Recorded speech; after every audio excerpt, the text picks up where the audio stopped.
Welcome to the ranch today, guys. We've got another episode, part B, that we're going to talk a little more analytical today about the feed and exactly what's going on.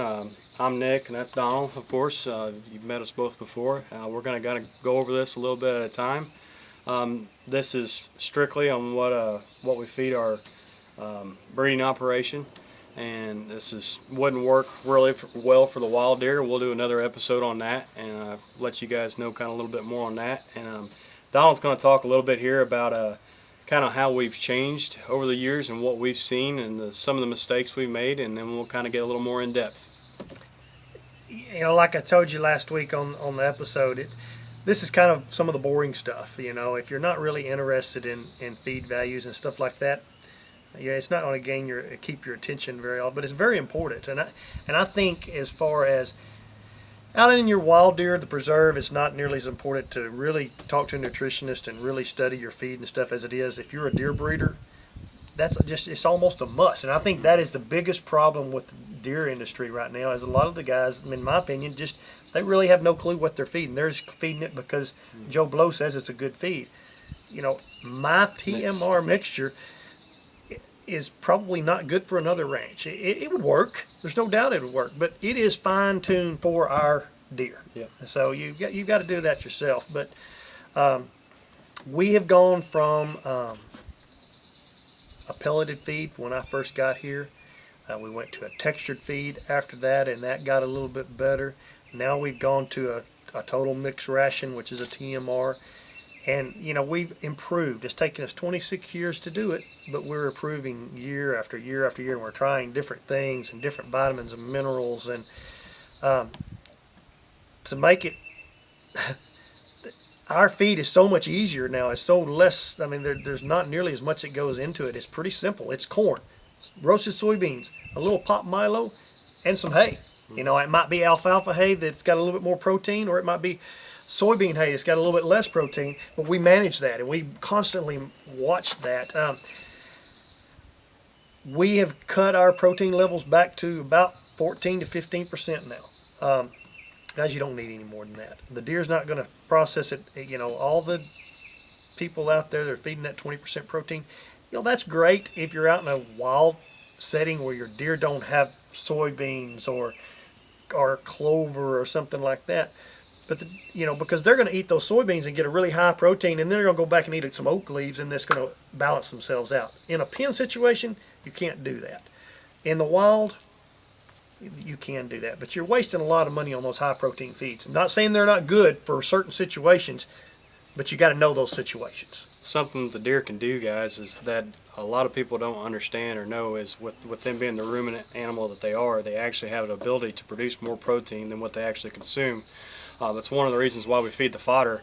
The hydroponic fodder that's one of the great benefits of it, is it produces so much good bacteria that when those bacteria actually die off, it produces nitrogen. And that nitrogen is then transferred, and that is what protein is it transfers into nitrogen, it goes into the blood, and it makes more protein with a lesser value when it's fed than what it actually shows on paper. So it's actually, on a paper form, it shows it as 14-15%, as what our total mix is getting, across the board. It would be probably like a textured feed being fed at 16, 17, 18% protein. Even higher, yeah. Yeah, but there's no reason to feed that much whenever you're feeding a good balanced feed with a lot of good forage in it. It's because they're actually going to produce more protein with less. What going back to these deer breeders that are actually in a controlled atmosphere feeding these deer. Mm-hmm. What do you like your ADF or your NDF? ADF is your acid detergent fiber. Your NDF is your natural detergent fiber. So, explain us a little bit what the difference in that is and where you like to be at. With the acid detergent fiber, guys, that's a big part of what a lot of people don't really pay attention to. It's to them, they look at the protein, they look at the fat, they look at the TDN. That's the three things that are the biggest thing. If they do have a nutritional analysis done on their feed, that's the three things they look at.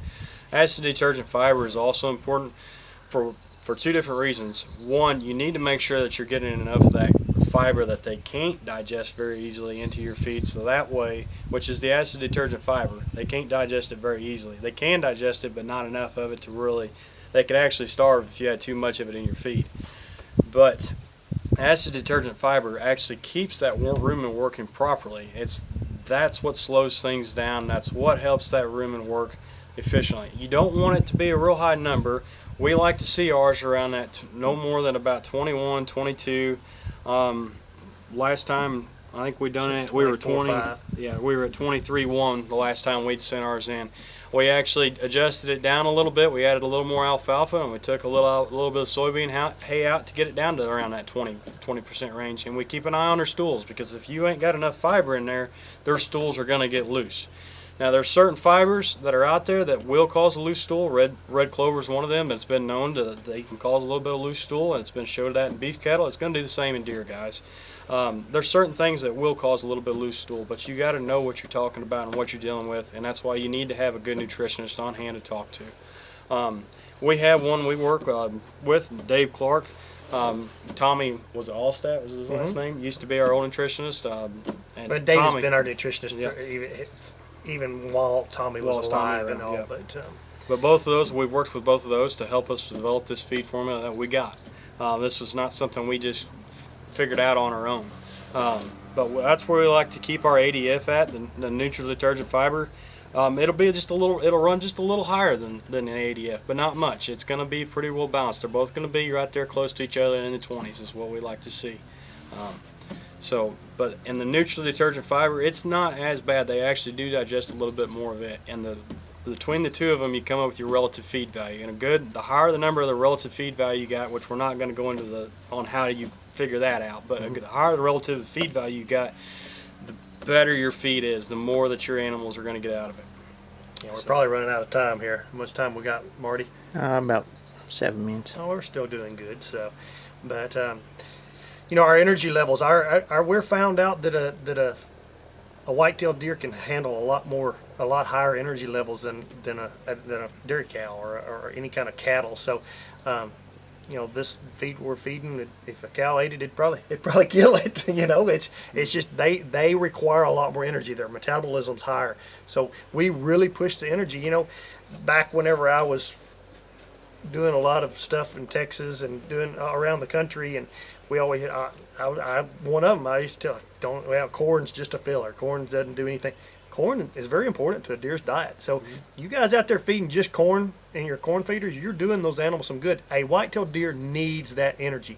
That's why they love it so much down in Texas.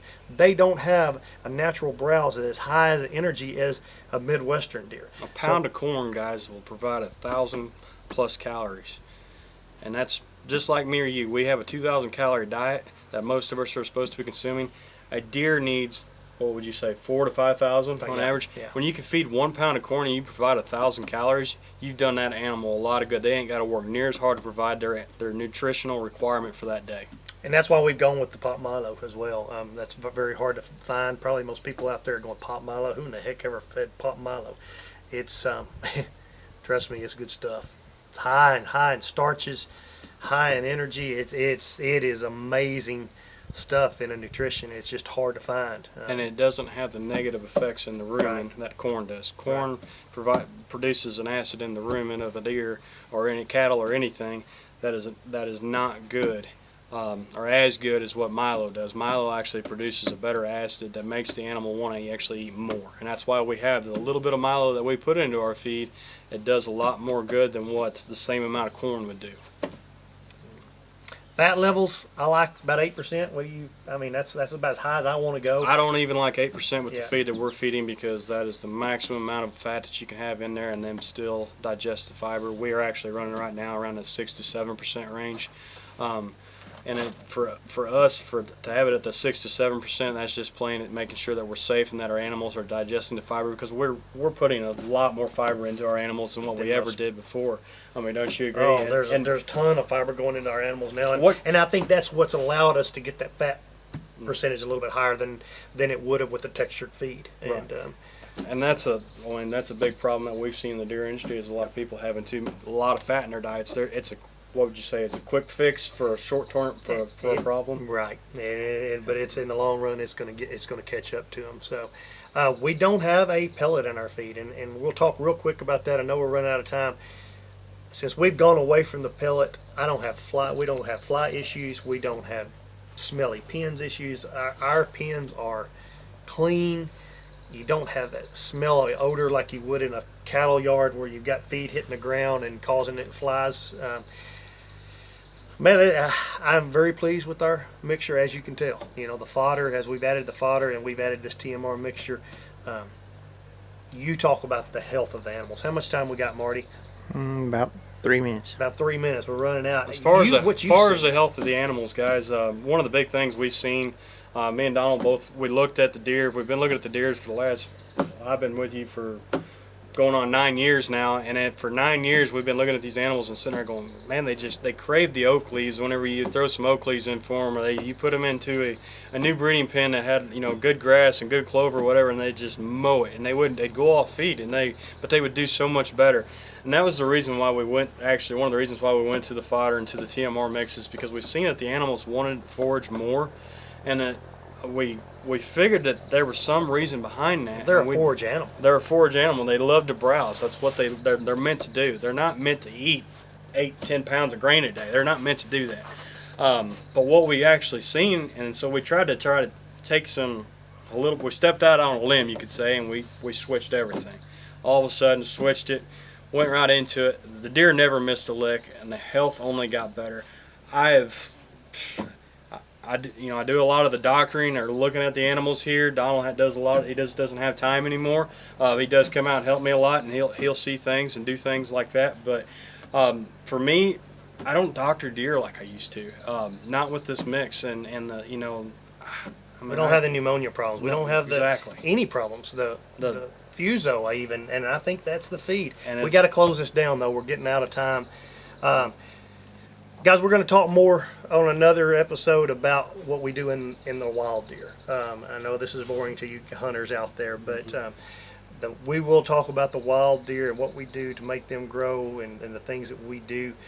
So stay tuned. Next week we're going to talk a little bit about our fodder in our next episode coming out Friday morning at 8 o'clock. We'll talk about our fodder, and then we'll get back into the more interesting stuff and get out.